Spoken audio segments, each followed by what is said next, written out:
everyone, and welcome to the latest installment of my Substack Live series with other writers who are 50 and older, who are kind of reinventing ourselves, if you will, or reclaiming our authentic selves, and talking about the ways that our beliefs and our lives have changed for the better as we've aged. And for those who don't know, my Substack is Changing Lives. It started out purely as a mental health Substack, and it's kind of written post only, and has evolved into doing these lives. And I'll be starting a membership community with weekly Zoom gatherings in September. And I'm just passionate about both mental and spiritual health, and I think everything is spiritual. So I've started integrating the two again. I'm a former pastor, and so at first I avoided all religion and spiritual topics because of controversy and the ways they have harmed some people. But now I'm showing the good side of it as well, and helping people of all faiths or none embrace their own authentic spirituality and see the divine in themselves, and all connecting all of us. So that's a little bit about me, and my guest today is Jacqueline Hollows, and I am going to let her introduce her Substack and other work and whatever she wants to say about herself. Oh, thank you. Thank you for having me on the show. So, yes, I'm Jacqueline Hollows. I'm also known as MamaJ, and that nickname came from the work that I've previously done in the UK criminal justice system, or the justice system as we now call it. I came across a spiritual psycho understanding about 15 years ago, called the Three Principles, and it changed my life, and it changed the way I felt about things, as well as getting over 50. And I became passionate about helping others become free from the prison in their minds. I ended up working with people with addictions and then prison, and now I train community leaders and change makers to do the work that they love and get paid for it, which I'm sure we'll go back into shortly. I have a Substack. I've been on Substack since actually September last year, so I'm still really finding my feet. I write long form posts, but I've also recently been posting a weekly module of my course, Let Them Feel It. So I wrote a book, and I've got a course, Let Them Feel It, which is all about attracting the clients you want without having to pitch. And so we were talking previously about money, so I'm sure we'll come back to that as well. I do one-to-one coaching, and I train people to work in underserved communities because there's a big gap there. Wonderful. And what is the name of your Substack? So that's an interesting question. So I think it's called Impact Activator, but I've also seen Jacqueline Hollows in some of the things. So look at both. I have seen it as, I thought, Impact Accelerator versus Activator. Maybe I'm wrong. In the old days, I did call it that. So maybe that's still around somewhere. Okay. There's something to look at. But it should be Impact Activator. That's the name of the Substack and the course and the program that I run. All right. And I know the topic of being a heart-led entrepreneur, writer, speaker, coach, is a challenge for many of us. Certainly is for me, as we were talking about before we went live. So do you want to say anything, kind of general guidance of, because you yourself are clearly a heart-led entrepreneur. How did you come to this work, and how do you help people who are struggling to make it viable financially? Yeah, it's a great question. So back in the day, my proper job was in IT and customer services. So that I fell into that work when I was younger. I ended up with lots of qualifications, degree and a master's degree in that line of work. And I was at the top of my career, I guess you could say. And then a few things happened. So the housing market crashed in 2009. The business that I was working with at the time, that also folded, and we were all made redundant. And my father, who I was estranged from, died. So a load of stuff all happened all at the same time, like a mini volcano, if you like. And what it did for me is it made me really look at my life. And it seemed like an opportunity to be different in the world. Uh, and because of my past and my childhood, I'd spent years and years really building a material security. So, I had a fast car with a soft top, and I had a beautiful home and a baby grand piano and paintings. And I literally, almost it seemed like overnight, lost everything. Um, Became not street homeless, but became homeless. Had to sort of sofa surf. Had to downgrade everything. Lost my car. Um, and it was it was actually the best thing that ever happened to me, because prior to that, I was drinking, I was using relationships to I always felt not good enough. So I was always striving. And I would say that I didn't believe in anything spiritual at all. I'm a lapsed Catholic, and I have a very bad relationship with the church. Um, and so, I said, I don't believe in any of that. You live, you struggle, and you die, was it. Um, and I loved material stuff, but I never had enough money, ever, no matter how much I was earning. So then this big change happened, and I was suddenly, penniless.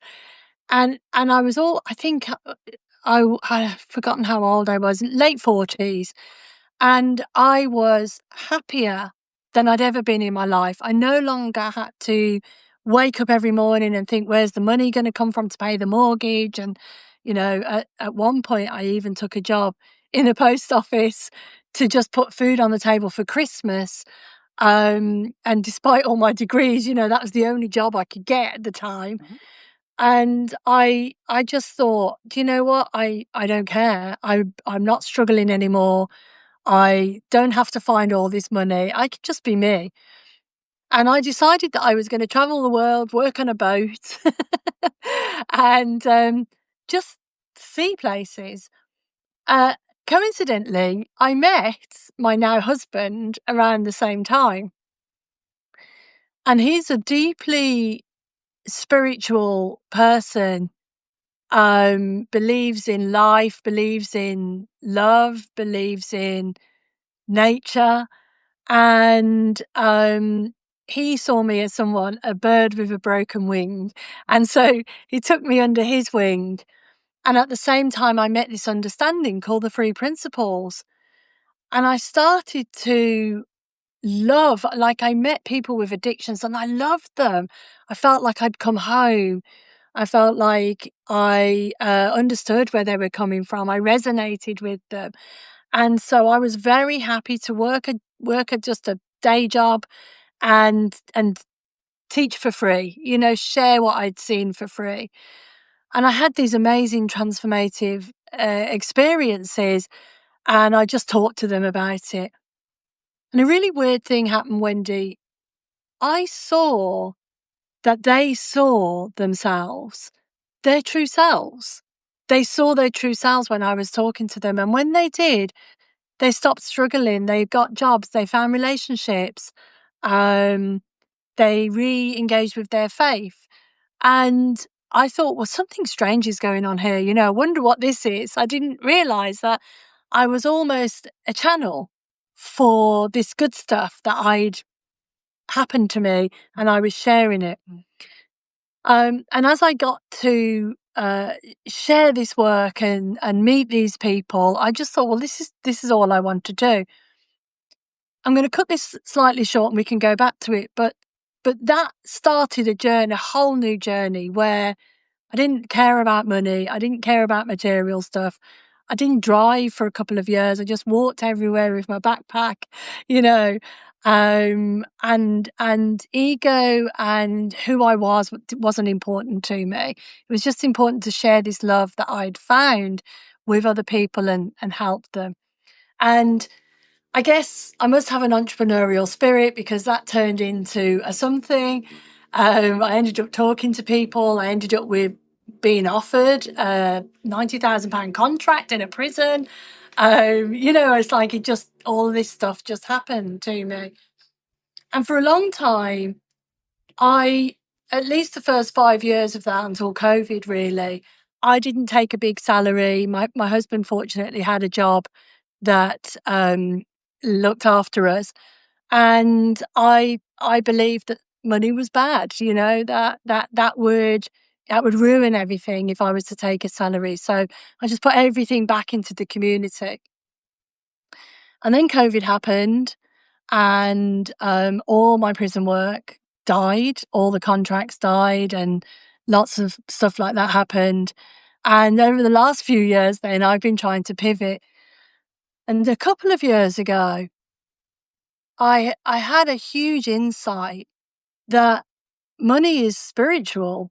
It has to be, because everything is. I don't believe in a particular God or a particular way, but I believe that we are all born of essence. We are all part of nature, and nature wants to live and thrive. And why would that be any different for us?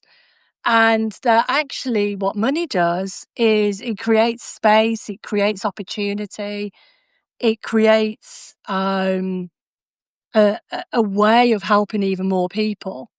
And so I started to look in that direction. And from my understanding, the mind is an incredible, powerful resource. But we spend most of the time in our thinking, in our personal mind. But the spiritual mind, the bigger mind, the universal mind, there's no stopping it. So if we look in one direction and, we want to work in prison, we work in prison. If we want to create £1 million or $1 million, we can create $1 million. All that gets in our way is our own personal thought system about that stuff.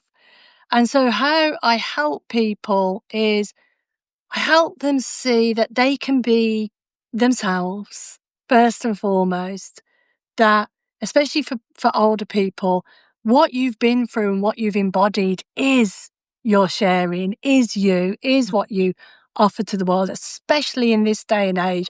We are in so need of these wise elders, if you like, of which I count myself one. Um, and and that they, when they get out of their own way, they can create, because they're creating every day. So they can create clients, they can create opportunities, and everything's up for grabs. Nothing is the realm of the 1%. That's all they get. That the 1% get all the stuff because they don't let anything get in the way. And as spiritual, heart-led leaders, we can do that too, in a way more compassionate, loving way for the planet and other people. Yes, I love that, and couldn't agree more. And I had a similar experience of basically not losing everything, but losing quite a lot all at once.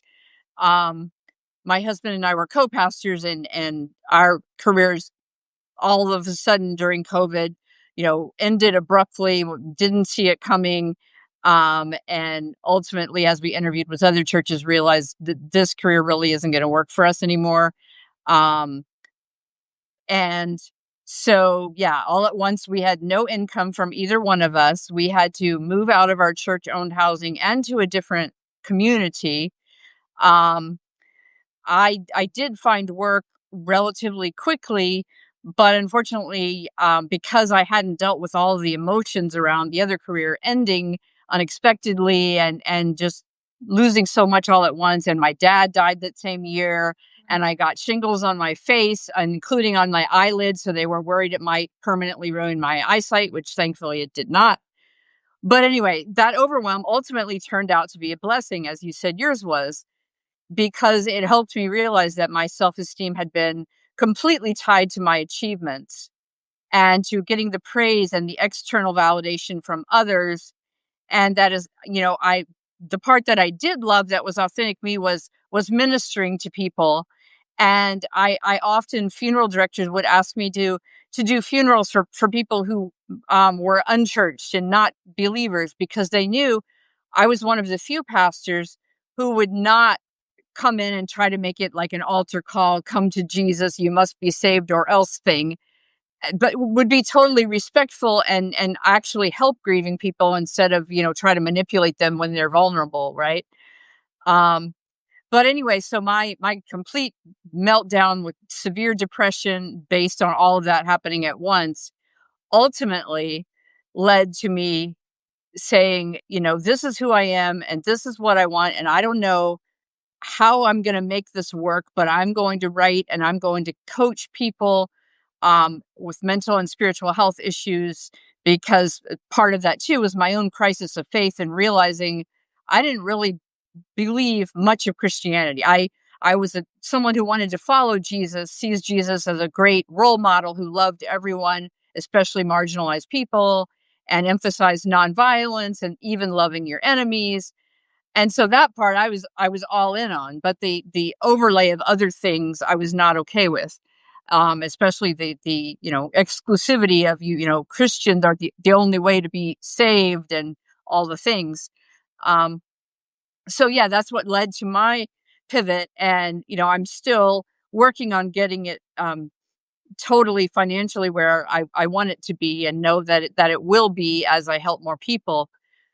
But yeah, it's all about exactly that, and almost every conversation I've had with other guests over 50 um, has been something unexpected, major happened in their lives that led them to just reevaluate um, and realize that what they had been doing, or the relationship they had been in, or something else major in their lives, or family dynamics, faith community, just no longer fit who they authentically were realizing they were, and what they believed and what they wanted out of life, and all the social pressure to conform, and measurements of success in terms of climbing the career ladder, earning more money, buying more things.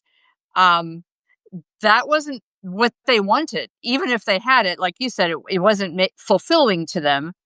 But even striving for it was just, that wasn't what success meant to them. That wasn't what a good life meant to them.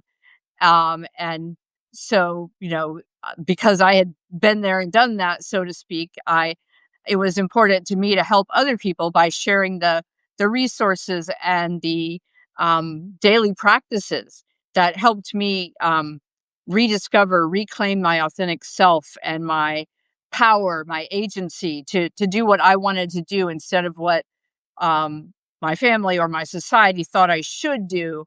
Um, and yeah, it is life changing, and beliefs are the first step. Changing those old beliefs, the limiting beliefs about what is acceptable to do, what is possible to do, um, worrying about how other people will react and letting their reactions dictate, well, I can't do that because that would really upset so and so, or I would be, excluded from this group of friends or this faith community. And just saying, well, the people who value me for who I am will continue to be my friends, and I'll make new friends I'm more aligned with. And those who don't, can stay where they are. Bless them. They can have their thing, and I'll have my thing. Yeah. Yeah. Yeah, amazing, amazing.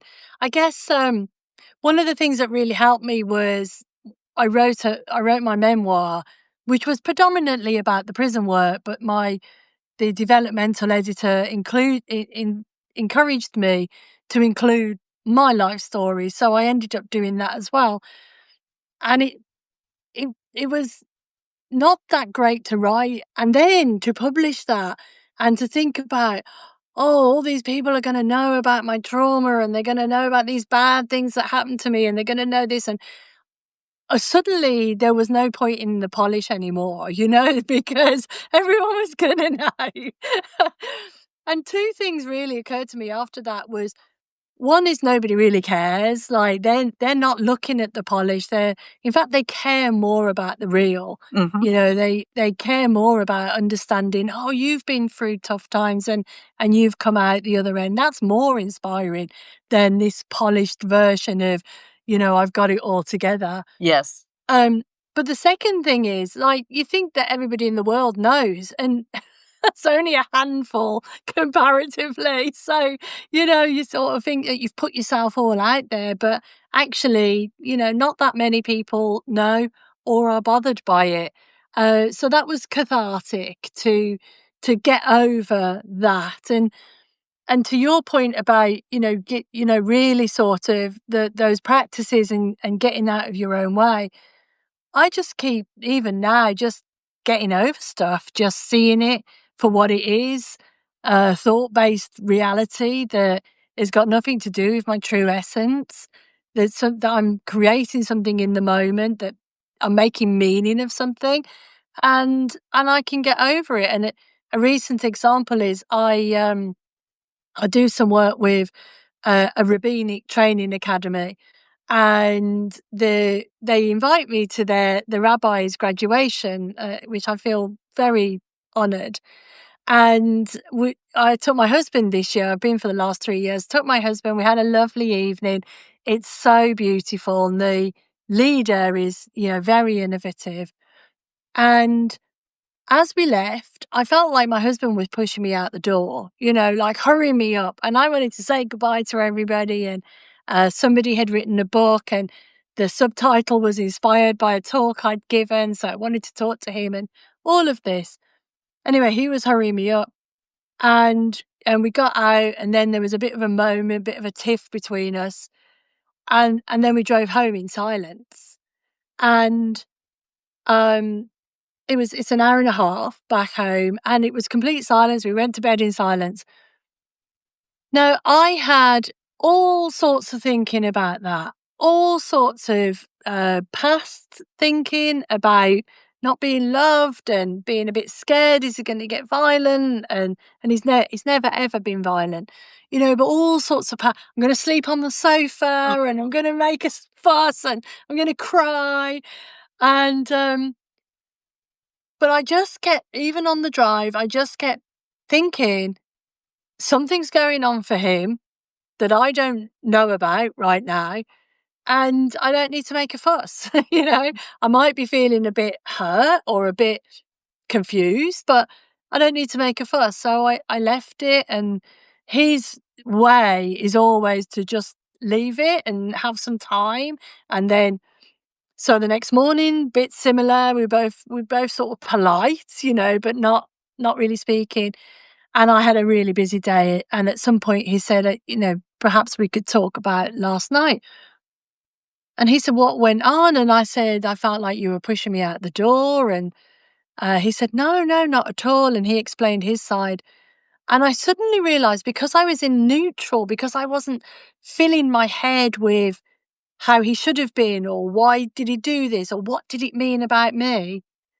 I was in a neutral state, and I suddenly realized, oh, he thinks something else happened.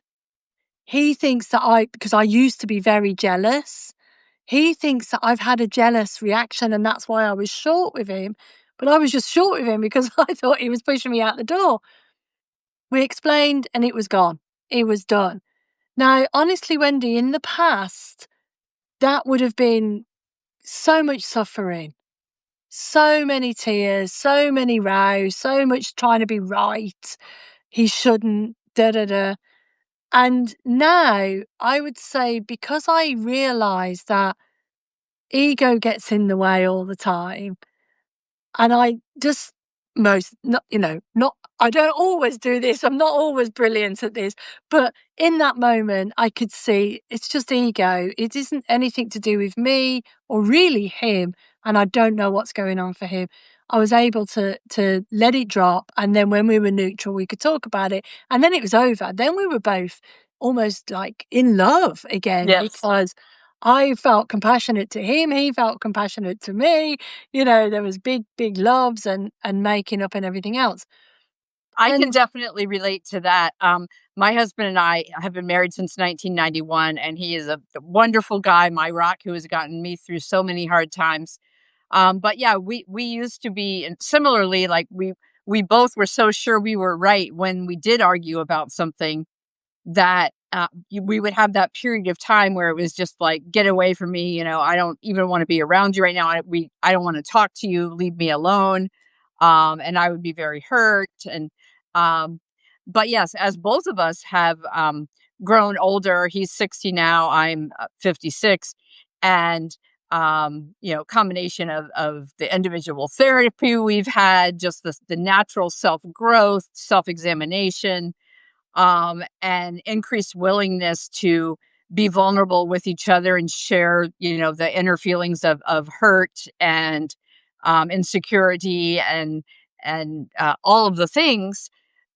Yes, we argue less often now, and when we do, um, neither one of us has that same need to prove that we're right. We're much more willing to listen to each other, and that does make a huge difference. And I've also experienced that in my business. I Earlier this year I led a Zoom spiritual support group, and I limited it to 12 people, and it was people of all faiths or none. So we had a wonderfully diverse group. Um, and like one week we talked about our spiritual experiences, one week our spiritual places, spiritual people, living or dead, that were role models for us. Anyway, we had fantastic discussions and grew so close in 6 weeks. And people said, I shared things I haven't even shared with my family or my spouse um, and at the end of the 6 weeks, the participants said, this has been so helpful, and we just really need this. Can we pay extra and keep meeting? So we have. But then I offered the same group again, like to a new group for other people. A few months later, not a single person signed up for the group. The group didn't happen. And so in my head, I'm thinking, oh, no one wants what I have to offer. The first group were just like supporting me because they knew me and wanted to be nice to me. All these things.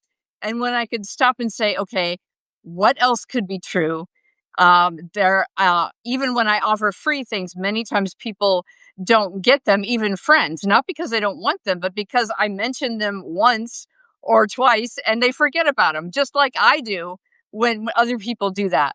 So it's mostly because I didn't share the offer enough, promote it enough. A lot of people, I'm sure, would love to be part of that kind of community where it is safe to talk about spiritual stuff and other issues in our lives, mental health issues, without fear of being judged or someone else saying, no, you're wrong. This is what you should do, should believe. Um, and so, yeah, it's all, so much of it is in our heads, the stories that we tell ourselves, or that we've internalized messages we got as we were growing up, or, from other people in our lives. And uh, it's so powerful to reach, number one, the age where you truly don't care what other people think. I mean, to some degree, obviously you still do, but not in the way of, I have to sacrifice myself to please everyone else. It doesn't matter what I want. What I want is not okay. Deciding instead, no, what I want is not only okay, but it's my gift to the world. It's the way I can be of service by being authentic and helping other people be authentic, because we all have gifts that the world needs. mm, Um, and yeah, it's just changed my life in so many ways to come to that realization, and to help other people, um, see it too, and just embrace their authentic spirituality instead of deciding, well, religion has been so harmful to me, that I want nothing to do with spirituality. And understanding that you don't have to be religious to be spiritual. In fact, a lot of times religion makes it harder to be spiritual, in my experience. Um, and yeah, just see that connectedness, whatever name we use for the divine, or however we understand the universe, that recognition that underneath whatever surface we have our different experiences, there's this deeper core humanity and similar struggles. And when we drop our mask and are willing to be vulnerable and honest with each other, these incredibly deep connections form, even if they're brief. I've had powerful conversations with people in an airport, in the grocery store, in a laundromat, who just bared their souls to me, and we had a wonderful back and forth, honest, vulnerable conversation. So it's Yeah. just so essential, especially now when so many forces are kind of conspiring to say who you are is not okay, what you want is not okay. This is the box you have to stay in. Mm. To just say, no, I'm not going to stay in that box or get in it in the first place. This is what I'm going to do instead. And if you don't like it, that's your problem, not mine. Yeah. And writing in particular online, I had so much shame around my mental health struggles because I was severely depressed and seriously considering death by suicide and investigating possible methods. Um, and when I came out of that and said, you know what, I'm going to write about this online.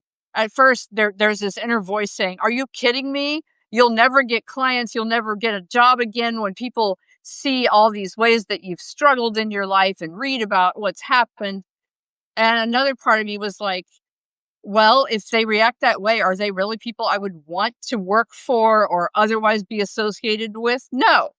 Um, and it was so empowering. It really released all the shame I had to publish it online. And no matter how few people actually see it or care, just the idea that it's out there in the world, anyone can find it and judge me however they do, because this is who I am and I'm not going to hide it anymore.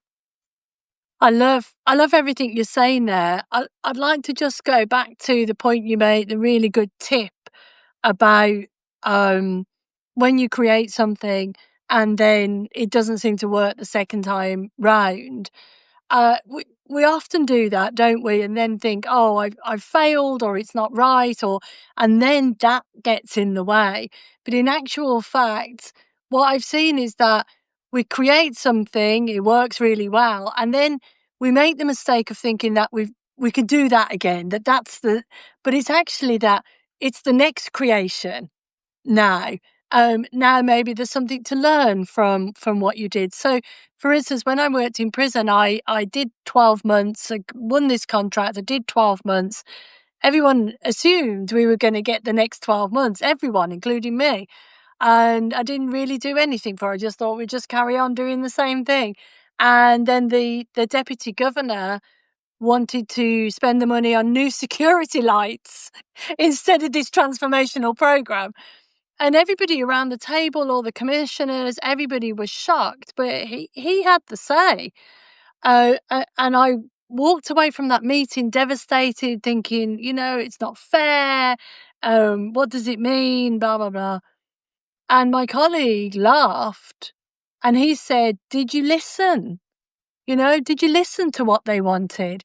And I got really creative. I thought about the meeting. I thought about everybody around the table. I thought, "Do you know what? I'm going to write the bee's knees program. It's going to solve everything. And I spent some time that month creating. I went to the next meeting. I didn't even have to pitch because some accident happened where they ended up playing a video we'd made of the first graduation of our guys. And the deputy governor said, oh, if you can change him, you can change anybody. Where do I sign? And that was that. But the fact that it's a lesson that I keep learning and that I keep reminding myself of, because nothing's linear. It looks linear, but it really isn't. And just because something worked once doesn't mean it'll work again. And a bit like Impact Activator, which is my program for change makers and community leaders, I ran it in March. I had 5 people. It was wonderful. Like everybody got something.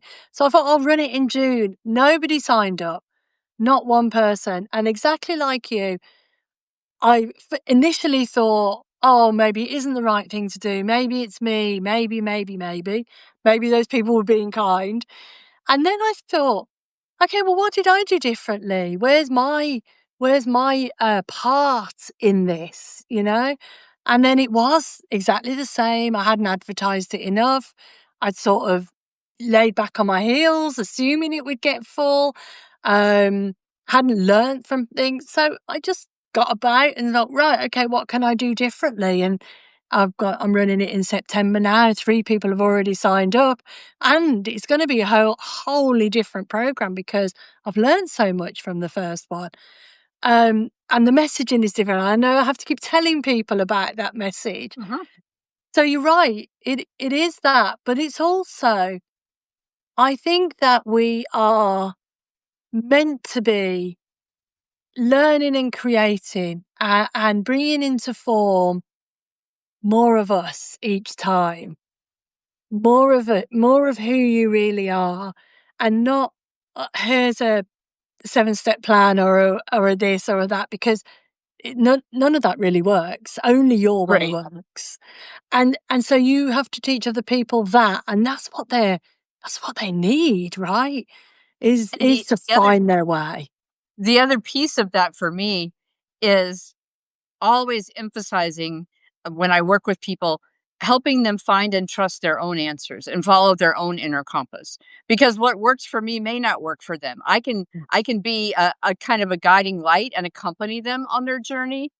But if I Yes. try to say, as many course leaders do, you know, this is how I succeeded. If you want the results I got, do these things in this order, and you'll get the same results.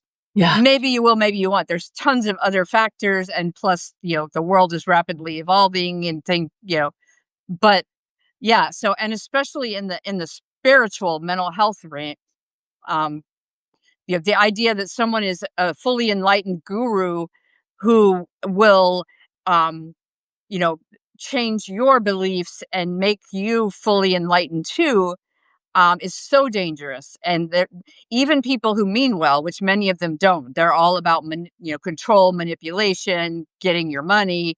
Um, but even those who mean well, who emphasize, "I have the answers you don't have them within you. You need to depend on someone else. You can't trust yourself to know what's best for you." Yeah. And yeah, that it's so detrimental, and so important to have truly supportive, um, coach, therapist, community, friends, you name it, who will encourage you to embrace your authentic self instead of the self they want you to be. Yeah, absolutely. As a little side hustle, I run a writers' retreat in an abbey, actually, a Christian abbey. And I mentioned it because Jill is on here and she's coming to our retreat. Hi, Jill. Um, and all the writers, and it isn't just about writing, by the way. It's about you relaxing, nurturing, walking, being in the grounds of this amazing place, which it doesn't even matter if you don't think that you're spiritual. It fills you with inspiration and hope, just the grounds and the building and everything. But we're all given the same. We read a text sometimes and we'll say, see if this is inspiring to you. So we'll read a text. We're all given the same instruction. And let's say we usually have about 10 people. We have 10 people who write completely different things, and they'll all be different. They'll all be at different jumping off points. Some will be angst filled. Some will be inspired. Some will be letters to God. They'll all be different. And that's just 10 people, because we are all different, and we all have our own unique blend of experience and skills and you-ness. And that's what we're trying to uncover. And so maybe it is a little bit more difficult than a 7-step program that you're meant to follow, that's SEO'd, that, is a good hook and everybody buys it, or a famous person that sells something so everybody jumps on that. Maybe it is a bit more difficult to sell the idea that what we're going to uncover is you, because that sounds a bit scary. But Yes. actually, that's what's needed in the world. Yes, that's the key to the outer success. Like, if Yeah, you just do the surface level, even if you do get the result you want in the short term, it's not going to be the end all be all that you thought it was going to be if you just had that, right? Yeah. Whereas the inner work and the embracing our authentic selves changes every aspect of our lives and our relationships, our work life, just our overall enjoyment of life, fulfillment, everything.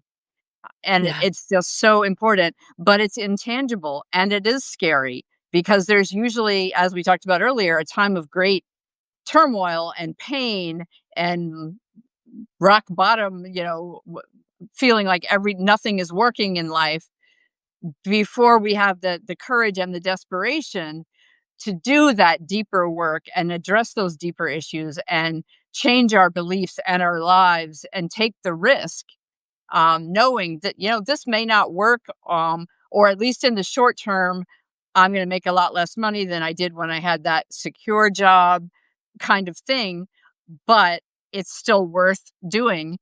um, Yeah. and it's not a linear journey. We never reach this ultimate destination, but at the same time we don't have to be continually striving. We can pause to enjoy the view and give ourselves credit for how far we've come. Yeah. um, so yeah, but it is a harder sell than, take this 6-week course and by the end of it you'll be making $100,000, or do this diet and you'll lose 100 pounds. All the things that for some people seem so important, and they think if I just achieved this, then I'd be happy with my life. Yeah. And they achieve it and they're no more happy, right? Yeah. Yeah. I was that person. So was I, absolutely, yeah. Yeah. Yeah. Yeah, that's right. It's very natural, isn't it? But I think we are moving into a time, or maybe I'm just optimistic, but it seems to me that we're moving into a time where people are realizing that it's insight that they need and not information. Mm, Because with AI and information's so freely available, if I want to learn how to play the piano, I could just get a keyboard and mm, YouTube, and I could get all sorts of information. But if I really wanted to play the piano well, have to tap into something deeper within me, as well as the facts and the the how to's. I have to tap into something deeper. I have to be present. I have to feel it. And the same with anything else, but we don't always remember that. But I think people are starting to see that for themselves, and especially if they've been through some of these other courses and so on. Not that they're all bad, sometimes it's useful to have a how to. Um, absolutely. Yeah. I mean, but Sarah yeah, Fay has helped me immensely with Substack, and it's very practical how to.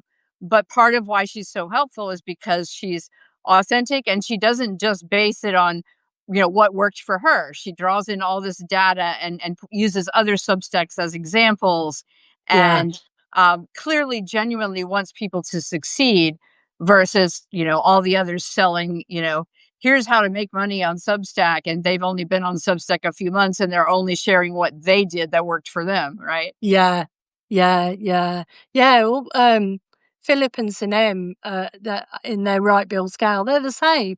They and Yari, they really, they really genuinely want people to do well, and so they do provide how tos, but they also provide a community and a space, and understand that everybody's different, and guide you along the way. And I've had so much help from them.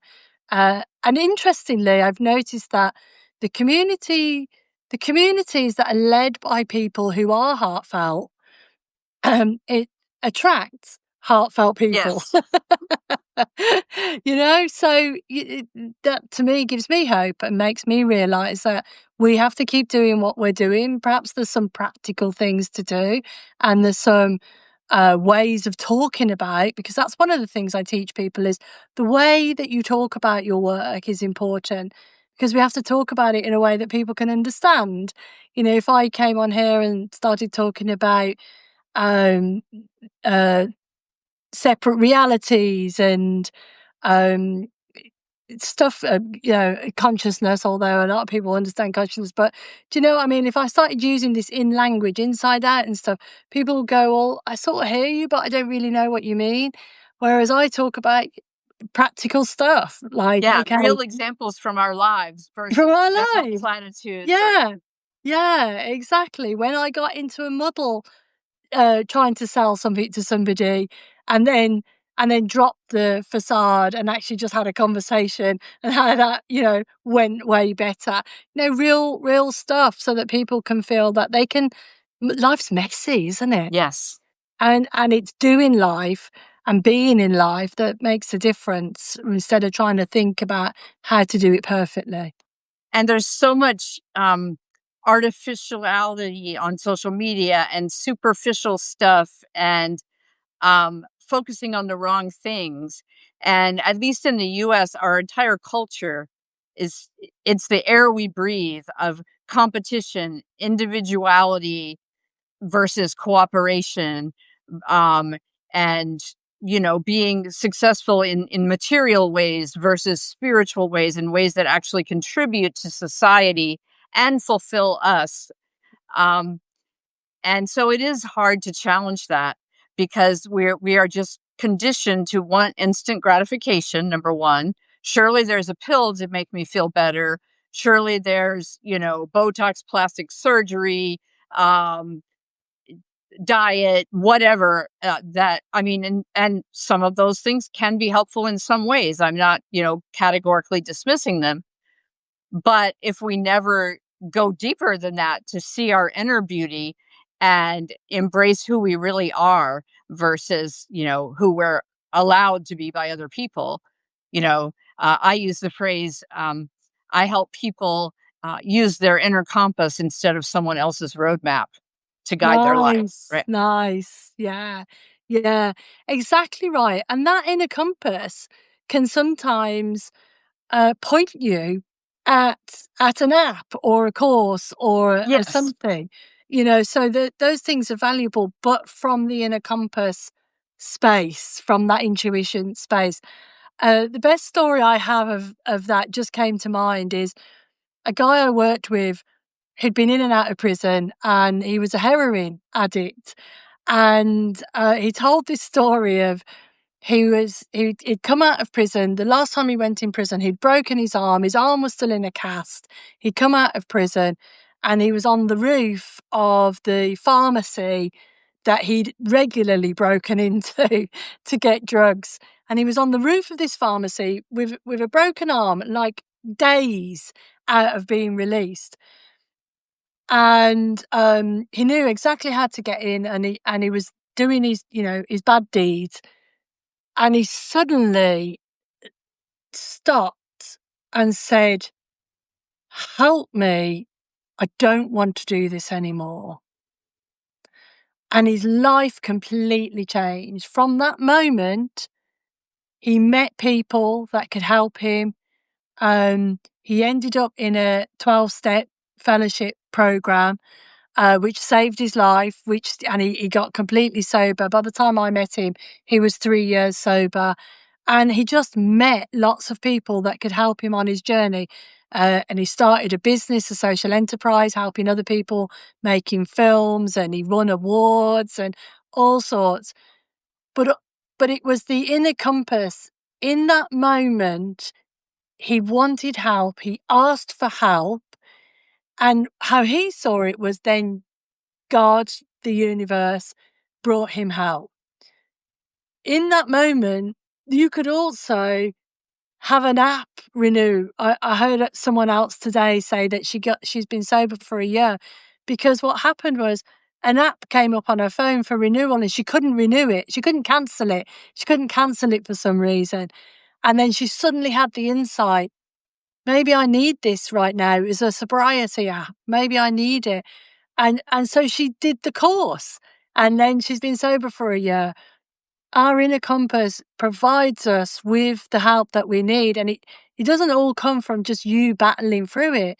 It Right. can be outside help, but the right help comes in the right moment, and if you follow that nudge, it'll always be right for you. And you tell the difference by when I get courses that I'm excited by and I get, oh, I want to do that. That's not it. It's when it comes quietly, do this. And it's always quiet. and it's always perfect. And when you do that, you get the help you need. And for me, it's usually unexpected. Like, it's not what I went looking for, Yeah, and it's not, what I had in mind originally, but it's what I ultimately needed, or it seemed bad at the time, but it's what led me to the good stuff, that I yeah, wouldn't have found otherwise. Those kinds of things. So yeah, part of it is, not just trusting our inner compass, because for me, sometimes what I thought was my inner compass was leading me in the wrong direction. But when I reached that deeper level of just being open to what happens instead of trying to control or force it, then that's when the real magic happens, the greater openness, the not, having the ego dominate, needing that external praise, but saying, no, this is what I know is right, and I'm going to do it regardless of how others react. yeah, yeah, absolutely. I would like to name check the lemon tree mindset and also the sacred business network, because both of those to me are what we're talking about. They're really beautiful communities. They really want people to succeed on Substack. And they have, a heartfelt leaning towards everything that they share. Hmm. And they've been helpful to me, so I'd like to just name check them.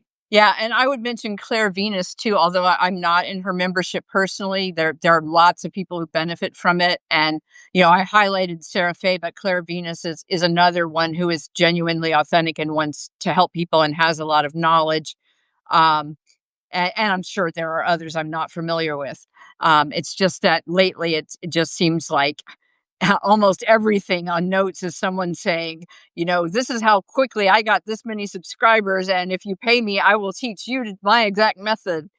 Um, and I just personally find that sad. I mean, it just that again, it comes down to, no matter how many subscribers you get, how much money you make, if that's your total focus and you think that's what will make you happy, I think that you will find if you get there that it doesn't. That has been my experience, and that of everyone I've ever known well enough to talk about this. Yeah. Yeah, yeah, absolutely. And you can hide those people from your feed, can't you, or something? There's a way of doing Yeah, it. there's a way you can set up your feed, and so I have mine set to following. So I only see notes from the people I'm following, at least in theory. I'm not sure that totally works though, because I wouldn't see all of some of the posts I'm seeing if that were the case.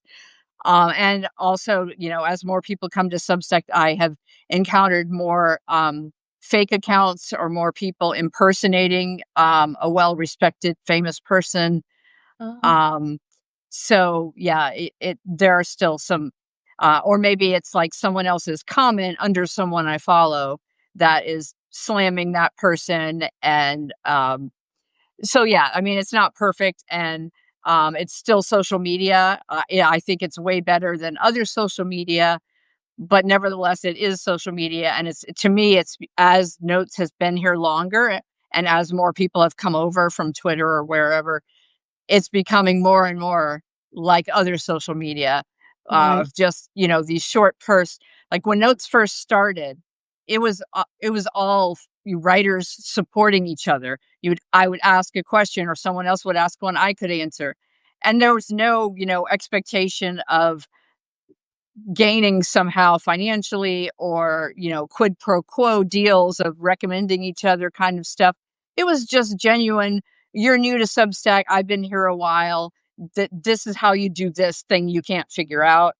um, as well as, deeper emotional support of, yeah, when I first started, I had 0 subscribers, and, it took me a year to get to this many. So I know it's demoralizing to see all the people who have, thousands of subscribers a lot faster, but many of them imported subscribers from somewhere else, or they had huge social media followings, or they were already public figures, well known. And even those who weren't, I mean, congratulations to them. That's great that they're that successful. but that doesn't make me a failure because I'm not where they are. Yeah, of course, of course. So, yeah, as we come to a close, I just wanted to really say I really appreciate you, Wendy, and I appreciate doing this live with you. And I think that ultimately the good guys win. So keep doing what you're doing, and being the person you are in the world. You're amazing, and I know that you've helped a lot of people. And one of the things that we haven't got time to talk about, but is you never know who you've helped and the ripple Yes. effect of that. And I see that time and time again. And when you think that you're not doing any good or it's not working or whatever, actually somebody might see a note and it could change their life and you would never know about it. So, Yes. we have to just keep going and keep doing what we're meant to be doing and following those nudges. Absolutely. And most people who love something are not going to leave a comment or otherwise reach out to you to Yeah. say how much you helped them. Yeah. Um, I had that experience in my former career as a pastor. There was one occasion where someone, as I was leaving one church and transitioning to another one, came up to me and said, "You will never know how much you have helped me." And another, like on Substack, there's one particular article I wrote, I got a private email from someone who said, you can share this, but keep me anonymous. But I want you to know, that I um, also had suicidal thoughts and, what you wrote helped me so much, those kinds of things. But like you said, in most cases, we don't ever know. No. There'll be chance encounters sometimes with someone 10, 20 years later where we might happen to find out when we don't even remember saying whatever they tell us meant so much, right? Yeah, yeah, Um, exactly. Yeah. so yeah, and I would say that to anyone out there who is listening and thinking about starting a Substack, or you just have and you feel like you're writing into the void. No one's reading your stuff. No one cares about your notes. Um, People who really need your voice and what you're sharing will find it. And some of them you'll never know that they found it because they may not be followers or subscribers. They may just read it on the web and uh, be impacted by it in ways that you'll never know, that you won't even know that that person is out there and saw it, right? Yeah, exactly. Exactly. Yeah. Well, this has And been that really helping good ourselves fun. is equally valid. I mean, when I first started writing, it 100%. was for my own benefit. And Yeah, it was an added absolutely. bonus when suddenly other people read it and said it was helping them. But initially, I needed to do it for me. And there's Yeah, nothing wrong with that. We are just as important as the other people we help, right? that's right. That's right. Yeah. Amazing. Well, thank you so much. Thank you. It's been a wonderful conversation. And wish you all the best and your work as well. I know that you are helping a lot of people. Thank you. And it's especially admirable that you helped people in prison, I think, because that's a population a lot of people, judge harshly or are scared to interact with. And um, I had a very brief experience of volunteering to do like a 6-week program in a prison. And again, it comes to going deeper and understanding the inner struggles that are the same. I mean, there was one guy who had murdered a bunch of people and serving a life sentence, and yet when we talked face to face in this group setting, um, there were relate things I could relate to in his life, and I could understand, that he wanted to be a good person at Yeah. some level, and yeah, so they're just that underlying human connection is always there when we're willing to be honest and vulnerable ourselves. Yeah. Then the right people find us and are empowered to be equally vulnerable, and we form these wonderful connections. Yeah. Yeah. So again, thank you Thank to you. those who Thank have watched you. it live and whoever sees this video later and is helped by it or shares it with someone else who is helped by it. um, we are grateful for you as well. Yeah. Yes. Thank you. Bye bye. Bye.